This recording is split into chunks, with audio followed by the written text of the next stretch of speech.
Hey everybody, welcome back. Another video for you. Been a few days since I got a chance to do one of these. I'm going to apologize for the nasally voice and everything. I've been sick for several days now and I'm doing my best to work through this, but there's always so much to discuss and so much to cover, and I can't sit here on my little sick bed and read through my social media feeds and news feeds and everything and not respond to some of the things that are happening and that are being discussed. So let us do that. Now, I'm going to leave aside some of the more time sensitive developments for today. If you want to see other videos that'll touch on some of the other headlines that we've come across in recent days, go over to the Patreon, patreon.com/Eric Draitzer. There's a lot more stuff there. But for today, for this video, I want to touch on the People's Republics, the so called People's Republics, Donetsk and Luhansk, and talk a little bit about the reality of what these so called People's Republics are, because in a sense, in a very real practical sense, they are at the heart of this war. Of course, I mean, it is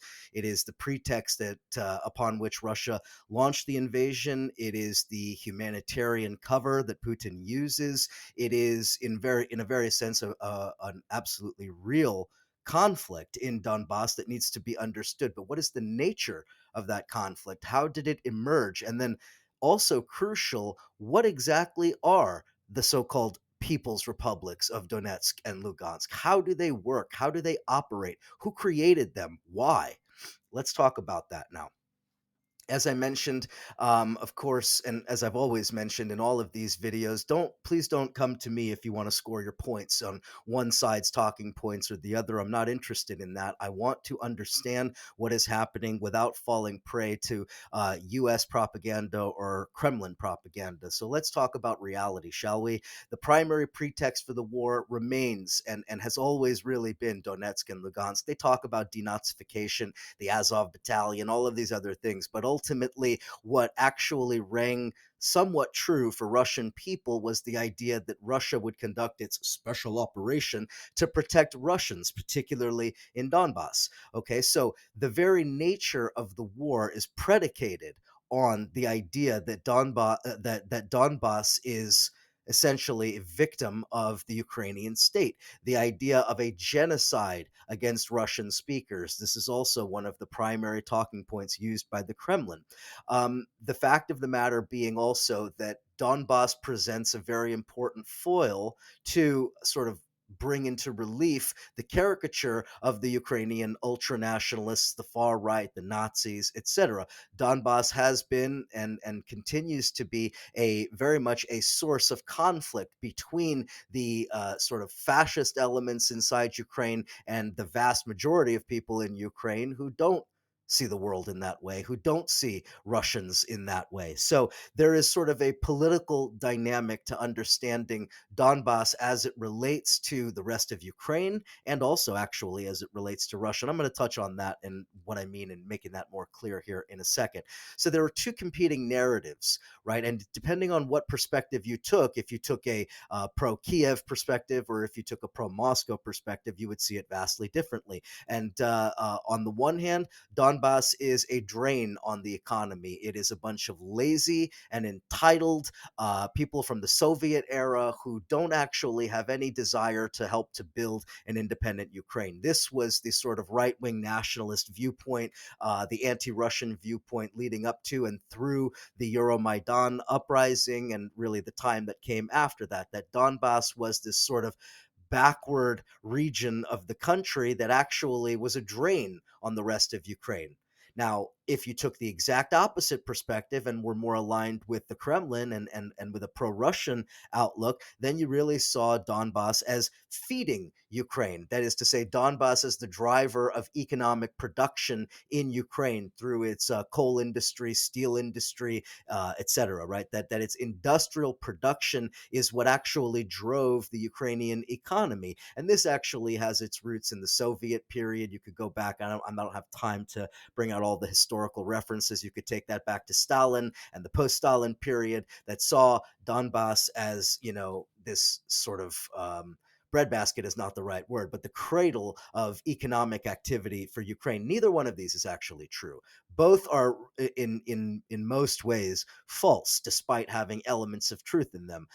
It is actually very much true that Donbas was far more economically productive than some other regions of Ukraine, but not by a tremendous amount. And in fact, it is also true that Donbas was declining in its economic relevance and economic production as a share of national GDP leading up to the war in 2014, or the war that began in 2014. So, what is Donbass? What's there economically? And for those of you who don't want to get into a Marxist analysis here, my apologies, but this is very much going to be a Marxist analysis because we need to understand the reality, the base, upon which we have to apply the superstructure. So, what is that base in Donbass? Coal mines, steel mills, coking plants, chemical factories, power stations. These are the primary economic drivers in Donbass. This is the primary means of employment. It is industrial production, etc. Now, all of these industries and all of these enterprises in the period leading up to 2014, they all enjoyed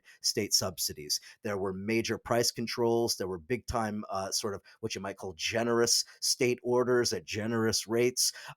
There was poor regulation, lack of environmental penalties for these major polluting industries, etc. In other words, the economic tables were tilted towards to the benefit of those who controlled those means of production, the factory owners and so forth, right? That these factories were the economic anchors of the towns where they were located, right? And so there was an idea in Ukraine, and I guess I'll touch on this again in a few minutes, but there was an idea in Ukraine that you have to provide these generous subsidies, these generous orders, and so forth, in order to prevent social upheaval in Donbass. Because as soon as you begin to see all of these plants shutting down and economic production declining, all of a sudden you begin to see social unrest. And in fact, that is actually what happened. Let's talk a little bit about some of these numbers. As I already mentioned, even before 2014, Donbass was already declining economically. In 1996, so 5 years after the end of the Soviet Union, Donbas represented about 17.5% of the GDP for Ukraine. In 2013, it amounted to about 14.5%. So roughly 3% of the total national GDP lost in Donbas in that time.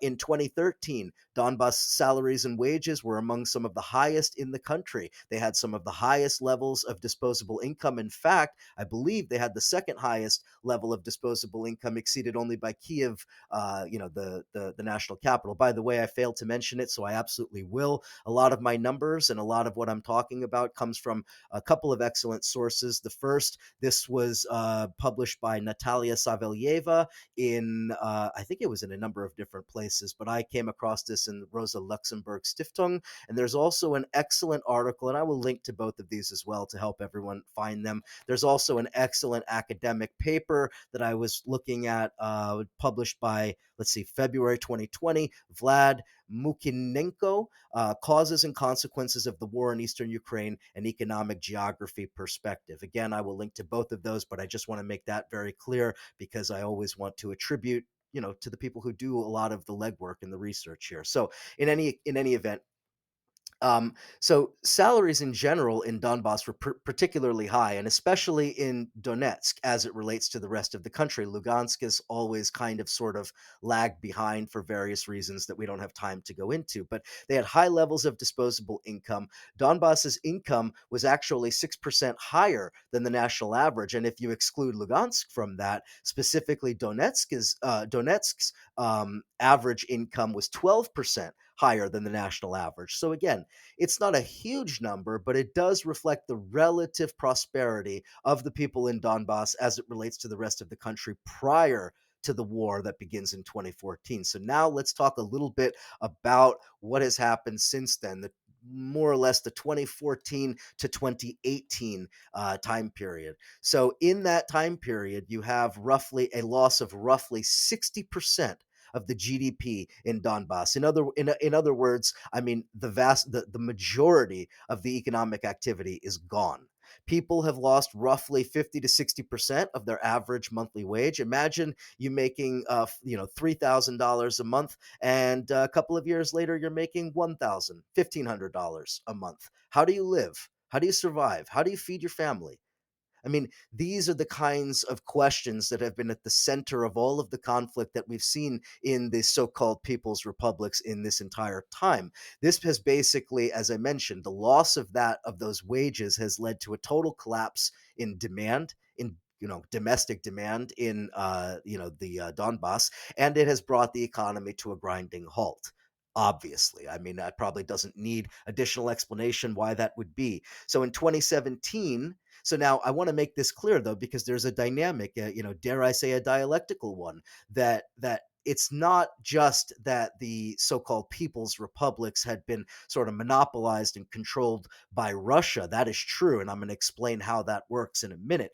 But at the same time, they were also targeted by the Ukrainian government, and that has to be made very clear because it is part of all of this sort of complicated picture. In 2017, the Ukrainian government, I believe this is under Poroshenko, and this was under President Poroshenko, the Ukrainian government announced an economic blockade of Donbas, and the I guess you could call them sort of warlords that control Donbas responded by nationalizing the factories and the resources and the various forms of production in Donbass. Now, what does this actually look like, though? Because I think we all have one idea in our minds of what nationalization means, what that looks like, but that's not actually what we're talking about here. So, beginning in 2017, Russia provides financial aid to, at least according to then Prime Minister Medvedev, replenish the raw materials necessary for the ferrous metals industry. So, how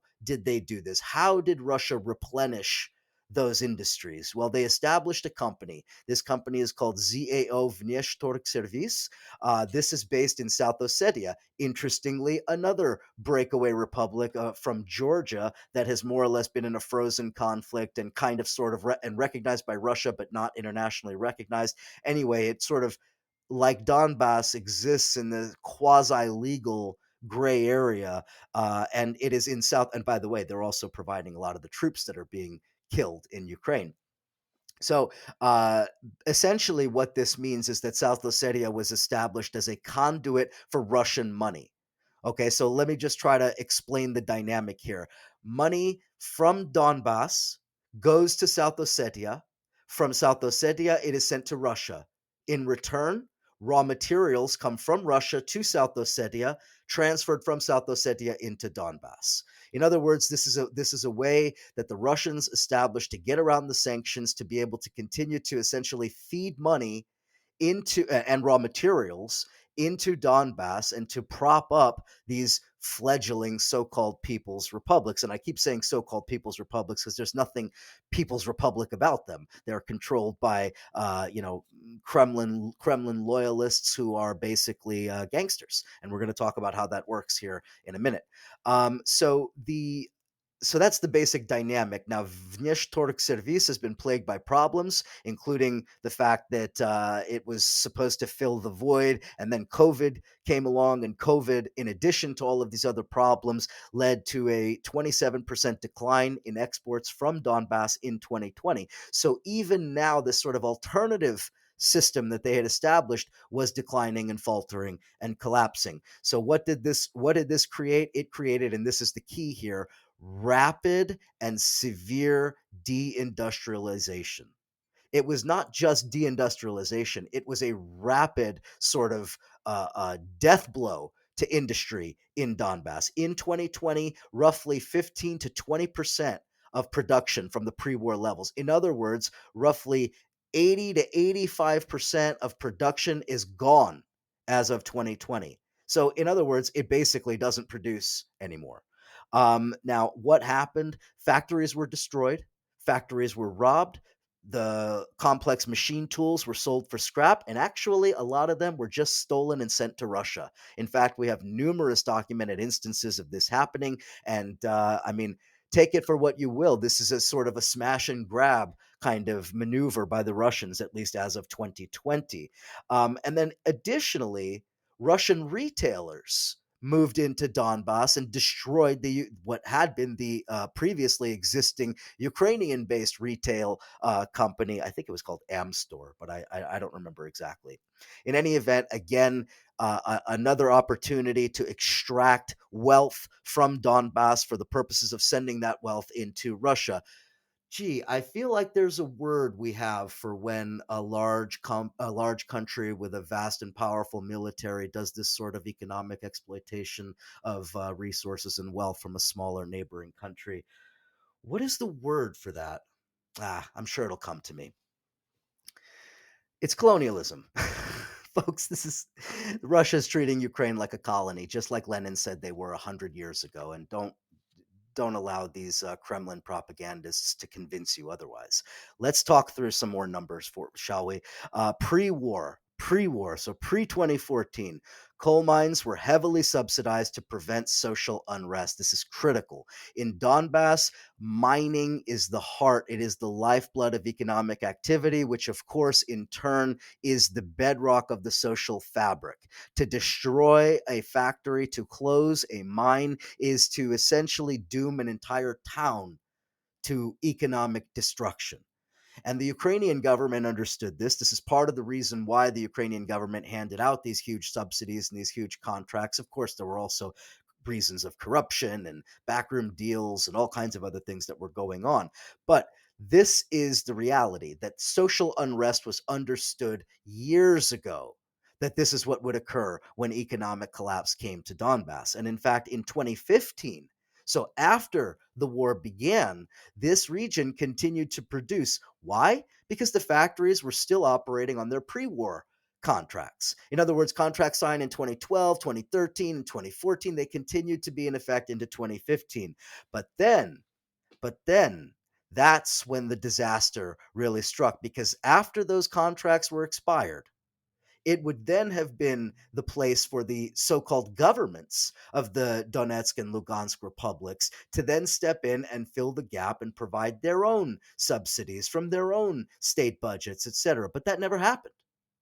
I think you can imagine why. The money coming from Russia, the resources coming from Russia, some of which were simply pocketed by the corrupt bastards that are in positions of power to do that. And of course, some of it was that the Russians had no interest in continuing, to avoid social unrest and these other things, because they understood very clearly that they were enriching themselves and creating a pretext for a conflict. So the people's republics never did step in to subsidize these enterprises, to subsidize these factories. And so you had declining production, declining increased unemployment, declining of salaries, etc. All of that has happened since 2014. Let's just talk raw numbers here. Since 2014, you have in Lugansk 22 coal mines closed down. In Donetsk, 19 coal mines closed down. So again, we're talking about more than 40 mines in this region shut down. That is roughly a loss of 60,000 jobs. 60,000 jobs. Now, think about what happens when this kind of economic collapse comes to a region that is also in the middle of a proxy war.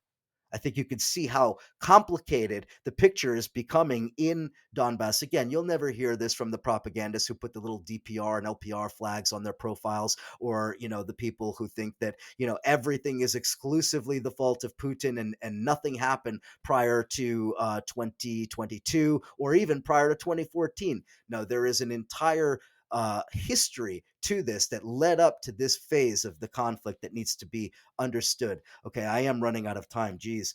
Now, the mines were flooded. A lot of them were flooded. That then created an environmental disaster. That environmental disaster is growing exponentially as this war drags on. And of course, nobody can even talk about environmental issues while bombs are raining down on, Ukrainian cities. So the mines were flooded. The miners experienced a tenfold decline in salaries. 30,000 jobs eliminated in 2020 alone. when the so-called People's Republics began closing down the public sector mines. The workers in those mines never received back pay for the 2014 to 2020 period. Now, imagine this. Not only do you not get your back pay for 6 years of labor, but if you refuse to go to work, guess what? Armed gangsters might come to your house and kidnap you in the night. That has been documented. We'll talk about that in a second. In fact, miners have been protesting about this all along. If you want to find a place in Donbas where people are not exactly keen to speak positively of their Russian overlords, I think you could look to mining towns, although they probably are not free to speak at this point. So you had lots of miners' protests. The most important, there were several of them in 2020. I will highlight one at the Nikanor Novaya mine in Lugansk. This had widespread public support. The police refused to intervene against the miners. They were cheered on basically by the neighboring town, the town of Zorinsk, and the workers occupied the mine until they were finally received a promise of back pay of roughly $3 million for that 2014 to 2020 period. Now, this is very interesting because the warlords who are in charge there basically say, hey, guess what? The protest is organized by agents of influence. It's the CIA. It's, whomever, right? The gangsters that are in charge of the industry, they've been selling coal illegally and illicitly to Belarus, to India, and even selling coal to Ukraine. Can you imagine? They're selling coal to allegedly their enemy, and the way they do it is by pretending that the coal comes from Russia. They label it Russian coal. It's like cynical move on top of cynical move. So I just want to highlight one quote. This came from Denis Kazansky from Radio Svoboda, and obviously this is a translated quote. He says, "quote They meaning the Russians, they use those mines. They export coal, paying nothing for it. They pay low salaries. It's like a private enterprise using a colonial scheme to extort Donbas resources." End quote. Imagine that. Imagine that. The former colonial power establishes control over a region of its former colonial subject and creates a colonial style economic relationship. So, what do we see? We see a total dependency on Russia in these so called people's republics. Again, nothing people about the people's republics. Might as well just call them Russia's republics. 90% of the state budgets, actually more than 90%, came directly from Russia. Now, let's take a step back and go to 2014. Excuse me. Let's go to 2014. The grassroots initiatives, and there were some that emerged in that post-Maidan, post-Yanukovych collapse period. Those really do emerge in the beginning of 2014 with the collapse of Yanukovych, but they really only lasted several months. By the autumn of 2014, they were mostly pushed out. They were replaced by Russian state structures, local Moscow aligned proxies. The leaders of the grassroots movements were removed to the extent that we could call them grassroots movements. There were some, they were removed. Now, let's think about what we know about Russia's political system and then apply it to our understanding of the reality in Donetsk and Lugansk. All parties, all unions, and all other political formations have essentially been integrated into a single state apparatus. Just like in Russia, that whatever quote unquote opposition exists, it is mostly for show. That the state has more or less subsumed all or most political opposition. The warlords who had taken control in that 2014 period, they either pledged loyalty to the Russians or they were pushed out. The same holds true for some of the biggest parties as well. Now, human rights violations in the People's Republics. I'm not just talking about the number of times people were tortured, although that's also a big part of this, because the human rights violations also gets into the Kremlin sort of propaganda about this and what needs to be sort of understood here, that yes, beatings and torture for those who are unwilling to work as slaves. Essentially, if you were in Donetsk and you refused to go to work because you weren't being paid, you might as well get thrown into a prison cell and be tortured for years on end. There are several documented cases of this. One of the most obvious and important ones was a journalist named Stanislav Aseyev, who he wasn't arrested for refusing to work without pay. He was arrested for actually reporting from the ground in Donetsk and Lugansk what was going on. He did 2.5 years in a prison under the control of the so called People's Republic for doing this sort of reporting. Now, we hear a lot from the Putin apologists and various Kremlin propagandists about the assault on the Russian language. This is absolutely true. The ultra nationalist ideological bent towards sort of eradicating the vestiges of Russian language, Russian symbols, Russian culture, communist history, etc. That is all fundamental and part of this sort of nationalist right wing project that is at the center of some of the state building processes in Ukraine. Very much the case, and a huge problem. This was something I wrote about in 2014 as a Russian speaker who doesn't know Ukrainian and whose history comes from Odessa and from Ukraine. I was absolutely concerned by this because it struck me as extremely fascistic, aside from, the obvious historical parallels. But it's a little more complicated than that because while they were targeting Russian language and trying to erase Russian culture from Ukraine, simultaneously in the so called People's Republics, they abolished Ukrainian as a language, no longer to be taught in schools. Ukrainian history no longer to be taught in schools to school children in Donetsk and Lugansk. You can see what this is.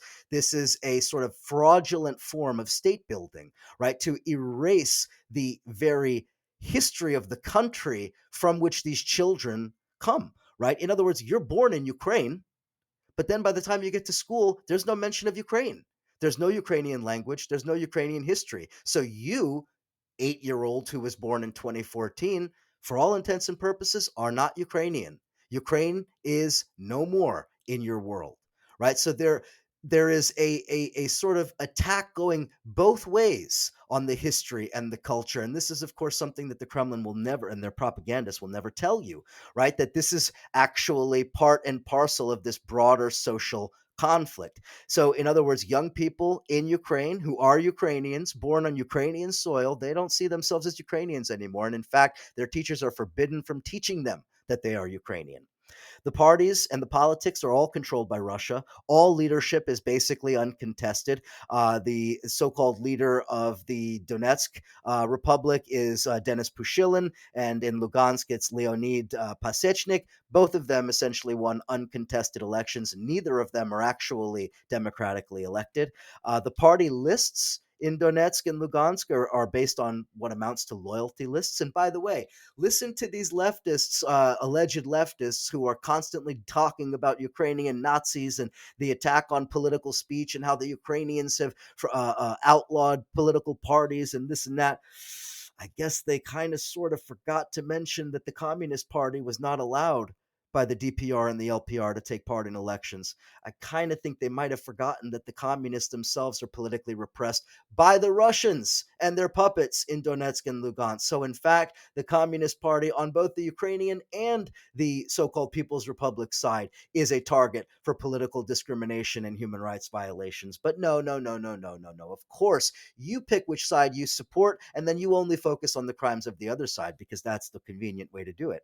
A population, I know I'm out of time here, 27 minutes, my God. Population, it is estimated that 45 to 70% of the original population remains in Donetsk and Lugansk. In other words, we're talking, I mean, roughly, possibly up to like 2/3 of the population is. Oh, actually, sorry. It is roughly estimated that 1/3, up to 1/3 of the population might actually be. Actually, it could be more than that. Could be a half. Who knows? Roughly 4 million people in 2014. Totally unclear how many people remain there between those who have been killed, forcibly displaced, voluntarily displaced, and or emigrated to Russia or other parts of the world. Who knows? Donbas citizens, they now get Russian passports. Isn't that convenient? They get Russian passports and they get voting rights. And isn't it interesting that in the last election, buses are brought into Donetsk and Lugansk to take people from those areas across the border into Russia, into the city of Rostov for the purposes of voting, presumably because those who would do that are all very much loyal to Putin. So you can see that there's a political motivation here to kind of cast these people as Russians because it helps the United Russia Party, it helps Putin's political project, it helps buttress support for any number of these initiatives. So, in other words, there is a manipulation on top of a manipulation on top of a manipulation here. Okay, I am out of time. I have to just very quickly summarize here. If you've listened this far, these so called people's republics are not people's republics. They are de facto provinces of the Russian Federation. They have been de facto annexed, and they really have been since 2014. Their economic and political system basically reflects the Russian economic and political system. It is a system that is more or less controlled by the Kremlin and in tandem with local oligarchs and local strongmen leaders. The economy of Donbas has been permanently destroyed. It is now entirely dependent upon Russia. And that should also tell you something about why we don't see any kind of outpouring of support for Russia. Why do you think Putin believed that they would be greeted as liberators by Donbas? And in fact, they were greeted by empty streets and people who wanted nothing to do with them for the most part. The reason is because if you are the poor, unfortunate soul who still remains in Donbas, you probably have no illusions about the nature of the place that you live or of the leaders who are now making decisions on your behalf. It is only in the West where this segment of leftists who want to pretend that everything the Kremlin says is the gospel truth. They want to pretend that these are righteous people's republics to be defended. These are gangster statelets, and they need to be understood for what they are, part and parcel of Russia's war, a criminal war project. That's what it is. Sorry, that's what it is. Patreon.com/Eric Draitzer. So much more content over there. I'm out of time. I need to drink some water. I need some tea. I'm done. Talk to you next time.